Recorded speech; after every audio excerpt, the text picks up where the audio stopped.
Hey, it's Jared with Hill Media Group. I help small businesses gain more traction online by bringing in new customers and retaining them. And today we're going to talk about customers finding us in Google. The search landscape is definitely changing, with AI coming in really hot over the last year and changing the way that people are searching for things. But Google is still the number one tool that people use for finding small businesses. And so we're going to talk about how service-based businesses can dominate local search. A service-based business might provide a service at a customer's location. They may also provide services at their location, or maybe even both. So there's the importance of showing up within a certain region, whether you have an address that people come to or not. And so we're going to be talking about some different things that you can do here. This statistic was higher than I thought, and that's that 98% of customers turn to the internet when looking for local service providers.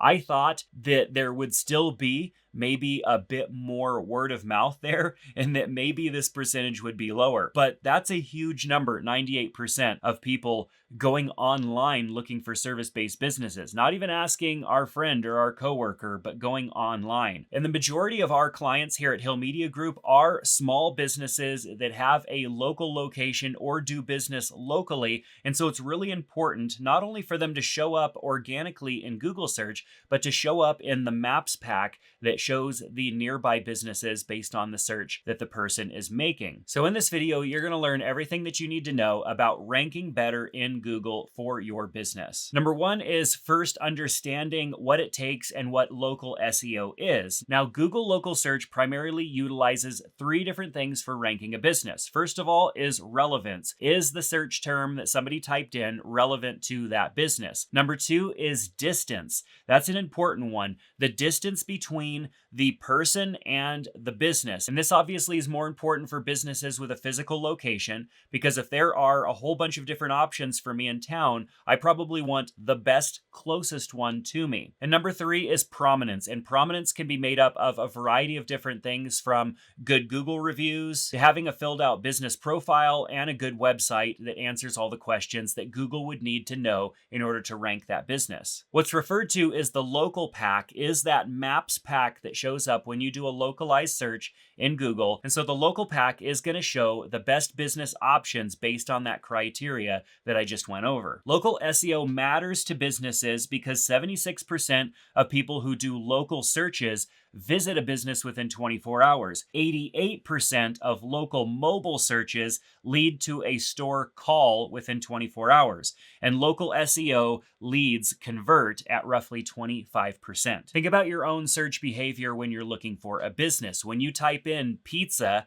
what do you type in after that? Do you type in near me? You probably do, because you want pizza near me, or you want an oil change near me. Whatever it is that you're looking for, you probably want it near me, and searches including that have grown over 500%. So number two is setting up and understanding your local SEO foundation. First of all, we're going to talk about your Google business profile. It's very important that you claim that profile and set it up. So that means going into your Google account, whether it's your business Gmail account or your personal account, and claiming that business and filling out that profile with as much information as you have available. It may take a little bit of time to go through the verification process, but after it's verified and you have access to that profile, you want to go through each section that's there, that the boxes that are relevant to your business are checked, that you have a good business description, and then begin to upload good photos for your business as well. For that verification process, there could be a couple of different things that Google asks you to do. It could be simply a text message to your business phone number or a phone call with a verification code. They could send you a letter in the mail with a code, and they could also require you to use your phone to record video to verify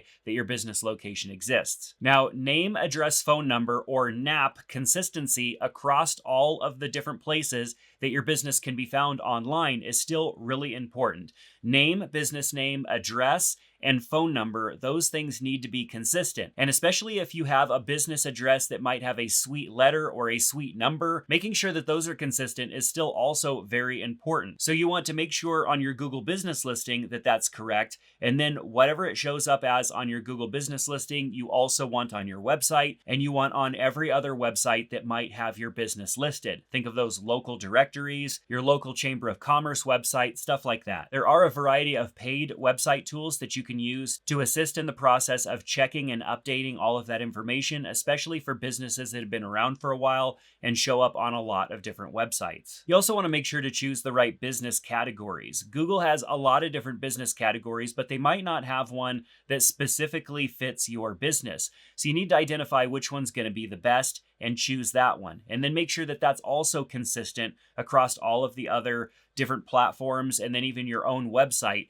Is the verbiage or the words for that category being used on your website? And can you also get that category on other directory websites as well? You want to make sure that you have consistency there. The third thing we're going to talk about is keyword research for local visibility. Keywords are still important for a website. It's not as important as it used to be. Back in the day, we used to just be able to put all the keywords on our website and rank magically for pretty much anything that we wanted.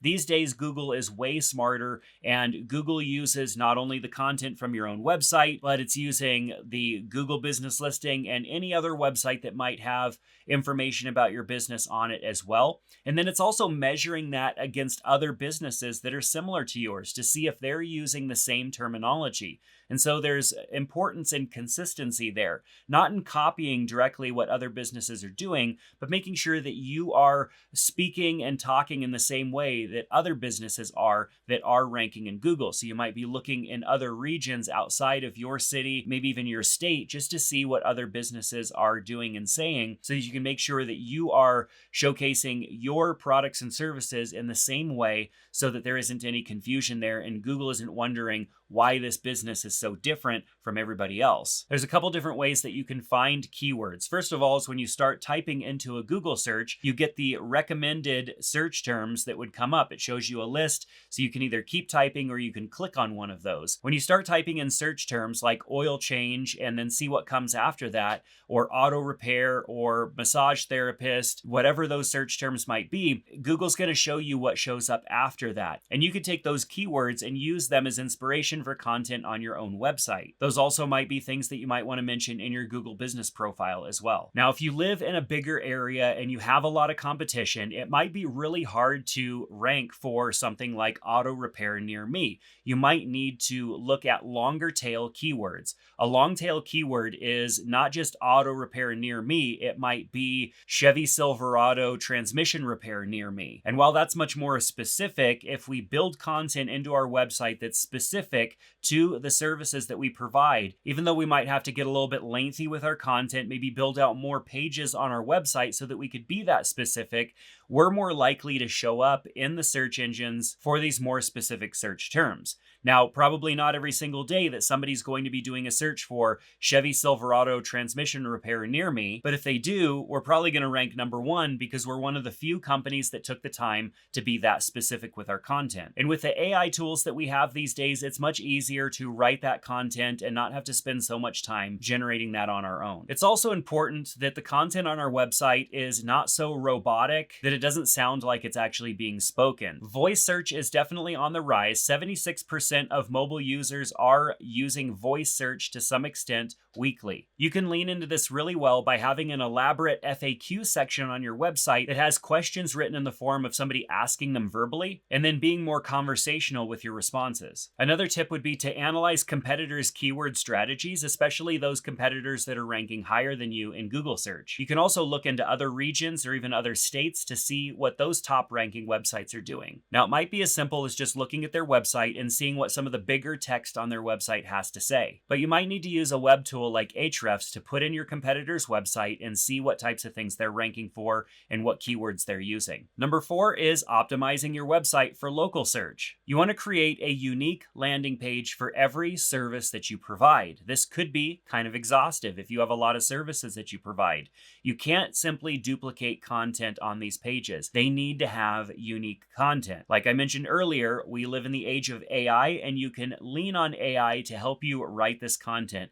You obviously don't want an entire website based off of AI written content, but you can utilize AI to help you write the content. You can reword it and restructure it a little bit to fit your needs, and then publish that on your website. You can also create location pages as well. If you have locations in different towns or you service different towns, it might make sense to create location specific pages for your website. It's important that those pages have original content for that specific location. It may mention local landmarks or neighborhood-based information, and you also want location-specific testimonials listed on those pages as well. And if possible, show finished work or before and afters of the different jobs on that page. Schema markup helps the search engines identify core information that's important to your business. Google has a structured data tool that you can use to put the information in, and then it will export the code that you could put in your website.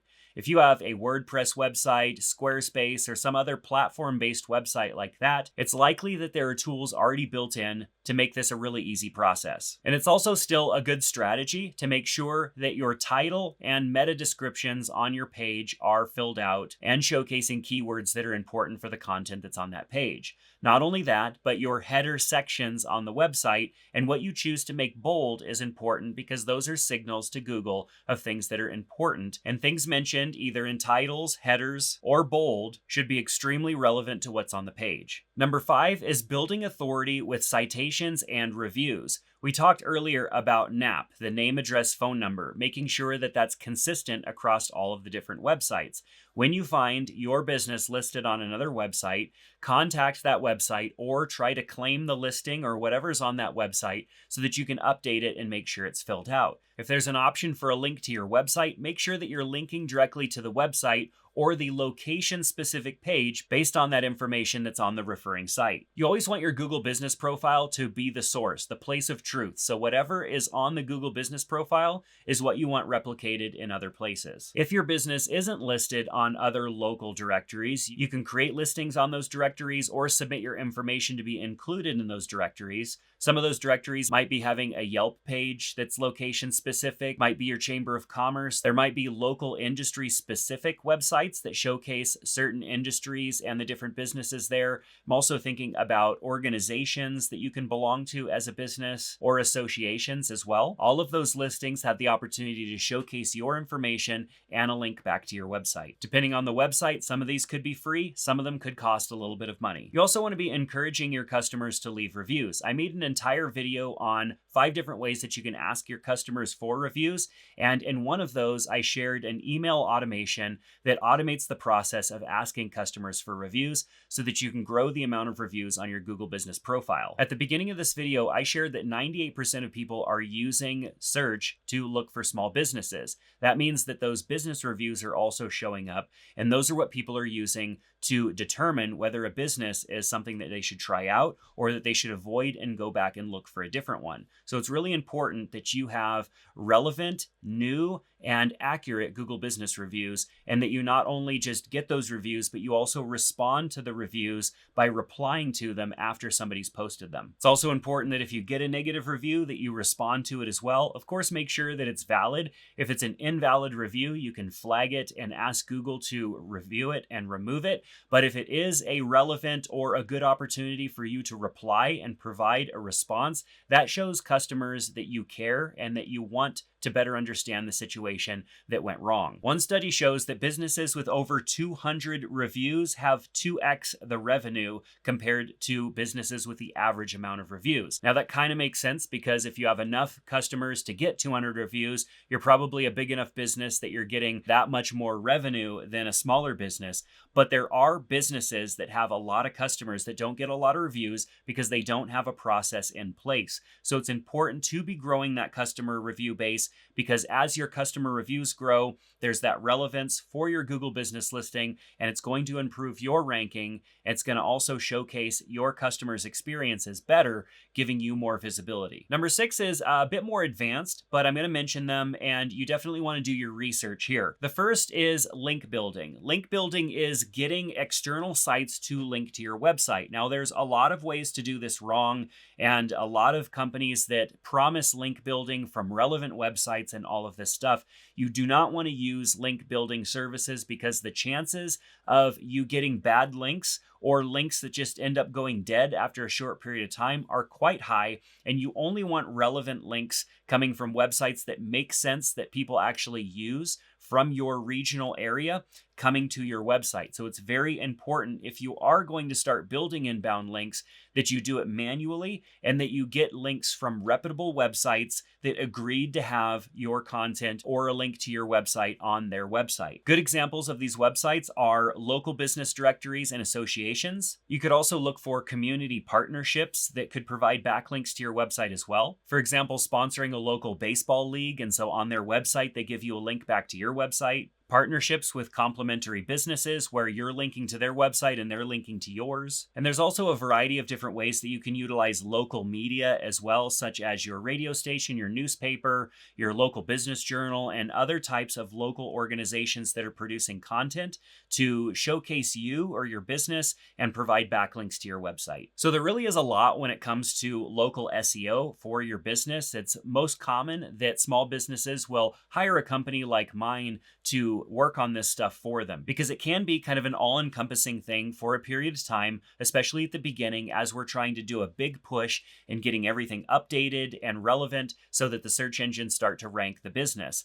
But it is also an ongoing job as well, where you either hire an agency to be working on this periodically throughout the year, or you make sure that you set aside time yourself to be checking on these things, because some of these websites change or things change on them and you end up with a bad link coming back to your website, or even the website could change and you don't want a link coming from that anymore. Name, address, phone number, or NAP information also can just be automatically updated with some websites that pull in new information from some other source, which could change it to be inconsistent with your Google business listing. It's also important to make sure, if you do build out a lot of content on your website, that you check that from time to time and make sure that it remains relevant as well, especially those location specific pages. So have you tried updating your Google business profile? I'd love to hear your thoughts. Share that in the comment section if you're watching this as a video, or you can head on over to the article on our website and share your thoughts there. I'd also love to know which of these strategies you think would be most effective for your business. But that's going to do it for today. Know that you can watch this as a video on YouTube, you can listen to the podcast, or you can read the article at hillmediagroup.com. Thanks so much for being here, and we'll see you in the next one.